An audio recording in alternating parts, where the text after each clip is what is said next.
A generation ago, your furnace was built to last 30 to 50 years. Cast iron, engineered to endure. Today, the median lifespan is roughly 16 years. Dozens of brands line the shelves, suggesting competition. Most trace back to just 3 parent corporations behind a replacement market worth over $100 billion. The question is not why they stopped building the 30-year furnace. It is who profits every time yours gives out. In a quiet basement outside Chicago, a veteran service technician kneels beside a furnace that predates the moon landing. He has seen cast iron units like this in homes across the Midwest. Machines that with routine care often run for 30 to 50 years. The thick iron walls resist corrosion, and the simple mechanical controls rarely fail. Municipal records in Boston document boilers installed before World War II still in service today, while a furnace installed in 1955 in Detroit only surrendered after 70 years to a cracked shell.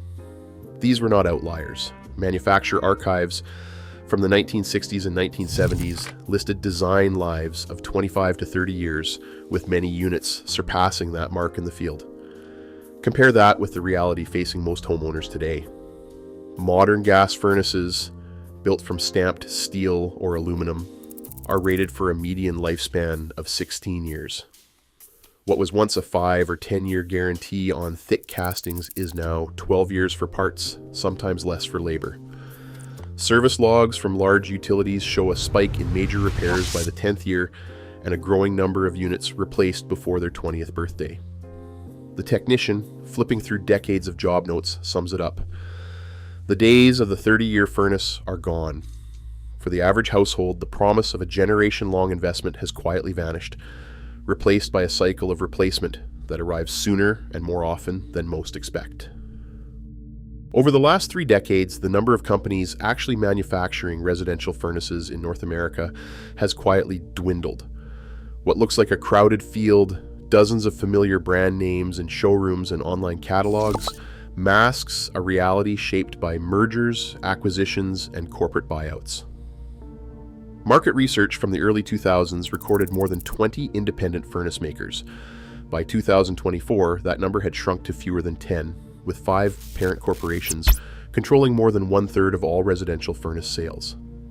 SEC filings, industry analyst reports, and trademark records show how once distinct companies like Goodman, Lennox, and Trane became part of larger conglomerates, each absorbing smaller rivals and rebranding legacy products under multiple labels. This concentration means that a homeowner comparing 3 or 4 brands may unknowingly be choosing between near-identical units produced on the same assembly lines, governed by the same warranty terms, and ultimately reporting profits to the same corporate headquarters. The result is an illusion of choice, one that gives the appearance of competition, while the real power sits with a shrinking group of decision makers. As the pool of independent manufacturers dries up, the consequences ripple outward. Less pressure to extend product lifespans, more uniformity in service and pricing, and a market increasingly shaped by the priorities of a handful of corporations rather than the needs of millions of households. A regulatory analyst pores over Securities and Exchange Commission filings and trademark records, tracing the true lines of control behind the logos found in American basements and showrooms. Carrier, marketed as its own brand, also owns Bryant and Payne, as confirmed by Form 10-K disclosures and trademark assignments dating back to the 1970s. Trane Technologies, headquartered in Ireland, lists both Trane and American Standard as wholly owned subsidiaries, a relationship formalized through mergers and spin-offs detailed in Form S-4 filings. Lennox International, a Texas-based corporation, stands alone among the top brands, but, as of 2024, has entered a joint venture with Samsung, blending traditional heating with smart home technology. Daikin Industries, a Japanese multinational, acquired Goodman in 2012 and through a sequence of deals now controls Amana and shares manufacturing assets with Rheem. Johnson Controls, once a major player, exited the residential market by selling its United States furnace business to Bosch Thermotechnology in 2024, shifting its focus to commercial systems. The analyst's mapping reveals a pattern. What appears to be a dozen distinct brands are, in reality, clustered under 3 or 4 corporate umbrellas. Each brand's warranty language, parts catalog, and even model numbers often overlap, reflecting shared engineering platforms and centralized decision-making. The illusion of competition persists on the surface, but the profits and product strategies flow upward to a handful of parent companies. This consolidation is not just a matter of corporate trivia. It shapes everything from how long a furnace is expected to last to who sets the terms for repair, replacement, and compliance with federal rules.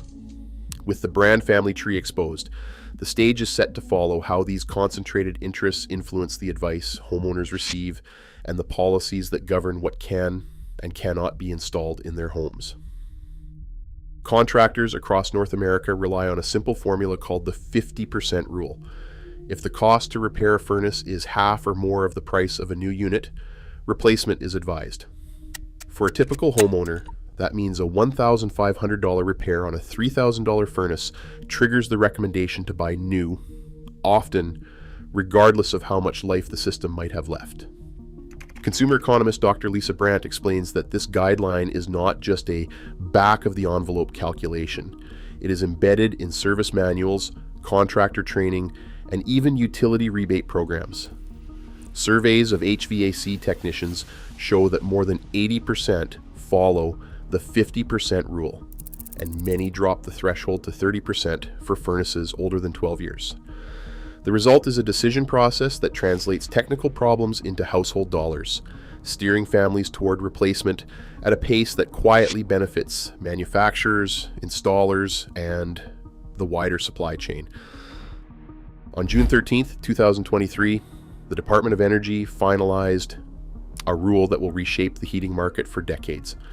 Starting January 1st, 2029, every new residential gas furnace sold in the United States must achieve a minimum annual fuel utilization efficiency of 95%. For most regions, that means only condensing furnaces, which are designed to reclaim heat from exhaust gases, will be allowed. The standard excludes non-condensing models, which make up more than half of the current furnace fleet. According to the Department of Energy docket summary, manufacturers must certify compliance and keep records for 5 years, with civil penalties reaching $10,000 per non-compliant unit. A regulatory analyst clarifies that the rule does not require homeowners to replace existing systems. Any new installation after the deadline must meet the condensing threshold. This top-down mandate adds a new layer of pressure, driving both product development and the options available to homeowners, while setting the stage for widespread retrofit challenges in older homes. A single-story home in St. Louis, built in the 1940s, faces a tight budget and an aging steel vent. When the furnace fails, the cheapest replacement is not just the unit itself. For older homes, installing a condensing furnace means rerouting exhaust with new PVC piping, adding a condensate drain, and sometimes breaking through brick or concrete to meet modern code. Contractors estimate the full retrofit can run $3,000 to $5,000, sometimes more than the furnace. In multifamily buildings, the cost and complexity multiply, with venting obstacles that can double the price. For low-income owners, these upgrades are not optional. Without them, a new furnace cannot be legally installed. One homeowner facing a bid for a $4,200 retrofit said, "I cannot afford to heat my house the way they want." The policy may promise efficiency, but the burden lands hardest on those least able to pay. Inside every high-efficiency condensing furnace, the science of corrosion quietly sets a limit on service life. When exhaust gases cool below their dew point, acidic condensate forms and flows across the heat exchanger. Unlike the thick cast iron of earlier decades, today's exchangers are built from thin stainless steel or aluminum, sometimes less than a millimeter thick. Field technicians report that this acidic moisture, with a pH as low as 4, attacks welds and seams, especially where water chemistry is poor or drains are undersized. Over time, stress corrosion, cracking, and pitting eat through the metal, leading to leaks that can trigger a full system shutdown. Laboratory tests confirm what service logs show.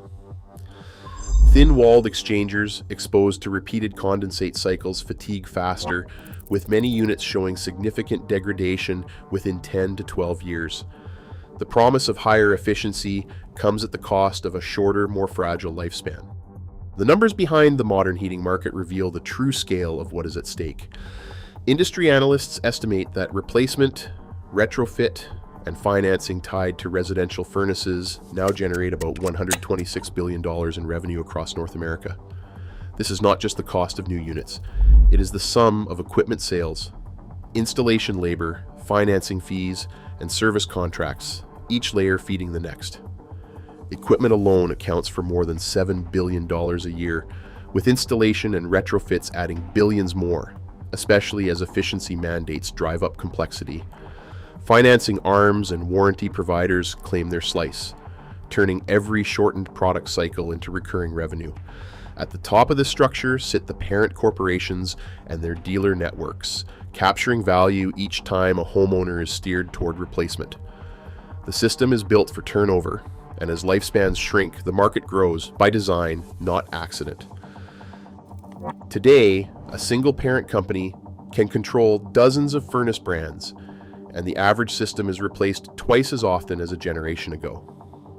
As federal mandates accelerate change, the question remains: who truly benefits when durability is sacrificed for turnover? The stakes reach every home. Share your thoughts below.